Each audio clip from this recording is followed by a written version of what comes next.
అరుణాచలం గురించి అందరికీ తెలిసిందే. ఈ క్షేత్రాన్ని తమిళనాడులో తిరువన్నామలై అని అంటారు. గిరి ప్రదక్షిణలకు ఈ గుడి పెట్టింది పేరు. ఇక్కడే ఉంటున్నారు టోపీ అమ్మ. అరుణాచలం వీధుల్లో నివసిస్తూ ఒంటిపై మాసిన దుస్తులు ధరిస్తూ నిత్యం గిరి ప్రదక్షిణలు చేస్తుంది ఈమె. ఈమెనే భక్తులు అవధూతగా భావిస్తున్నారు. ఈమెను ఎంతోమంది పూజిస్తారు. ఆమె తాగి పడేసిన టీ కప్పును మహాప్రసాదంగా భావిస్తుంటారు. అయితే ఈమె ఎవరితో మాట్లాడదు, కానీ అంతా ఆమె వెంట పడుతుంటారు. భక్తులు ఎంత అమూల్యమైన వస్తువుని ఇచ్చినా ఆమె తిరిగి వాటిని పారేస్తుంది.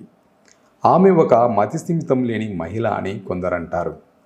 తలపై టోపీతో మాసిన దుస్తులతో దర్శనమిస్తుంది.